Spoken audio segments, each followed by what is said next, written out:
Number 1. I was in Taiwan one year when I was younger and had traveled to a busy night market. These are popular gatherings that usually operate in the evening.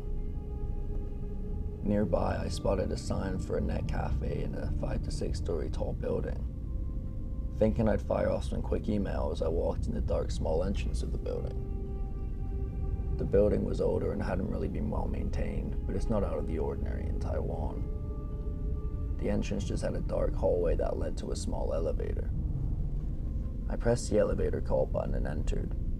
The elevator was uncharacteristically new compared to the building, but I didn't think much of it, because like some Chinese buildings, there wasn't a 4th floor because it's considered bad luck since 4 sounds like death, so it's just read 1, 2, 3, 5, and 6, which was usual.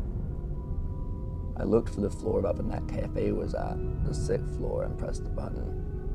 It lurched into action quietly and began the ascent, and when it stopped, I figured it was my floor, so I instinctively began to step out.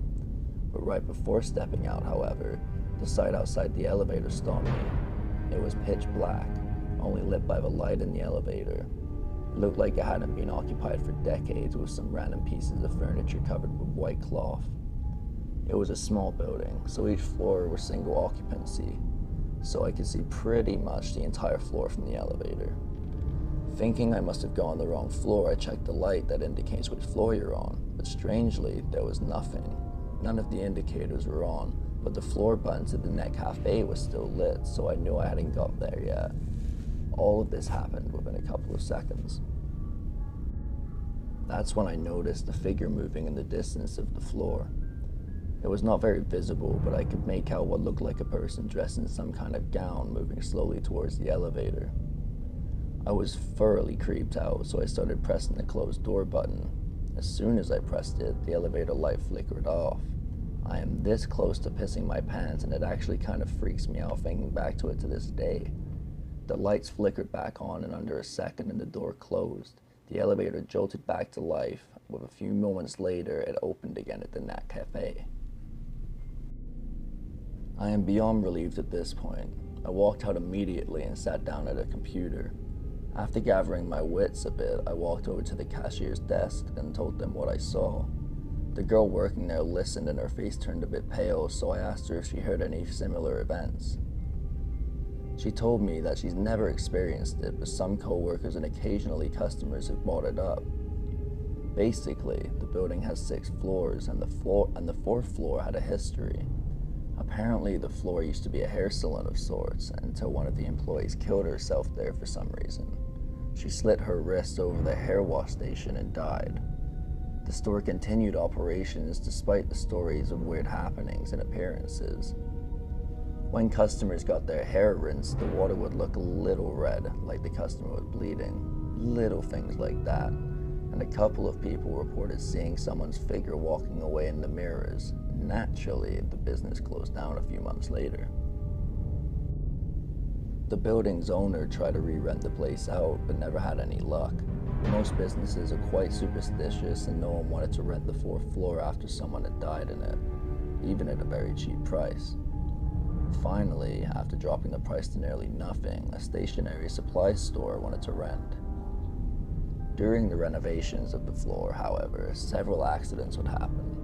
Tools would end up in strange places, a mirror from the previous business shattered when no one was near it, and finally, a worker had his hand jammed between the elevator doors when it closed on him unexpectedly. The workers refused to continue working, and finally, the business left, and the business owner finally gave up and shut down the floor.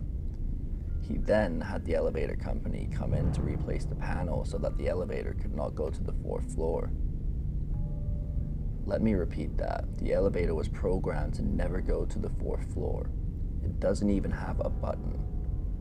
But for some reason, sometimes when people take the elevator, it would go to the 4th floor and the doors would open, and some, like myself, would see a figure walking around in the dark. Number 2. My 4-year-old daughter was supposedly asleep when I heard noises coming from her room upstairs.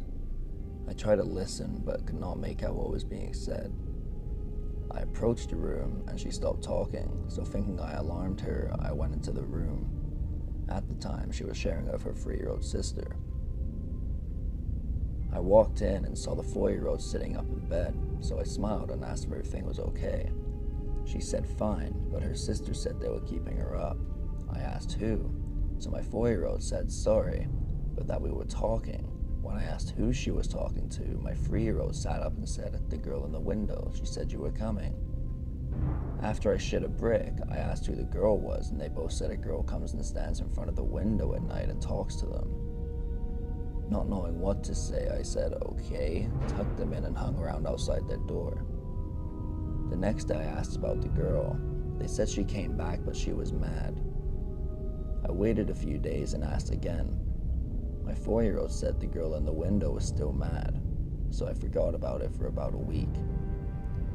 When my wife said who were the girls talking to upstairs, I freaked out and ran upstairs, and both girls were sitting under the window looking up. They turned and looked at me and asked if I wanted to meet the girl. When they turned around disappointed, they said the girl left. It has been 5 years since, and I have not heard about the girl in that window since. Number 3. When I was growing up, my little brother, who was 3 at the time, used to sleepwalk for our house at night. He'd walk down the basement where I slept and crack open my door between 11 p.m. and 2 a.m. He'd then slowly push it open and shuffle inside. When I'd ask what he was doing, he'd always stare at the floor and say, "Where's Mom?" I'd tell him that she was upstairs, but he would just repeat, "Where's Mom?" Each night I would take him back upstairs and lead him back to bed where he'd fall asleep. One night at about 1 a.m., I awoke to hear crying at the bottom of the stairs. I walked out to investigate, and he was sitting on the bottom step. I asked him what was wrong, and again he said, "Where's Mom?" I told him she was upstairs and we should go get her. He said no, and stared at the floor. "There's a bloody head following me." "What?" I asked. He looked up from the floor, stared me right in the eyes, opened his mouth, and let out the shrillest, blood-curdling scream I have ever heard in my life. It scared the living shit out of me. It was so loud that the whole family got out of their beds to see what was going on. After that, I'd never ask him what he was doing downstairs. I'd just take him immediately back to his room. Number 4. My girlfriend was living with her mother at the time, and there was always this little kid from across the street who would just stand and stare at the house. One day, her mom was going to get in the car and go to work when the kid asked who the old guy was that lived up there and why he never left the house. Her mom is pretty puzzled and asked what guy, because she was divorced and there was no males living at the house at the time. The kid looks up at the second-story living room window that he's always staring at and points and says, "The guy that is always standing up there staring out at me." Kind of scared, her mom replies that there is no guy that lives up there. She said the kid turned whiter and white and just turned and booked it. After that, it was like he did everything he could to avoid the house or even just looking at it. Number 5. So this is how my grandmother tells the story. It was 1933 and she was 13, living in the middle of Manchester, England. One night she got out of bed to go to the bathroom, and as she wandered through past the staircase, she saw her auntie standing at the top looking out the window. Curious, she trotted upstairs and stood next to see what she was looking at, but only saw the back garden and the alleyway out the back. She turned to ask her auntie a question, but as she turned, all she could see was a nebulous, faceless figure staring back down at her. The figure then reached out her hands and gripped my young grandmother's face. The next thing my grandmother remembers is her older brother, about 27, running down the hall towards them, picking her up and carrying her into the nearest room. She then spent the next week in and out of consciousness, eventually recovering, but now without a sense of smell.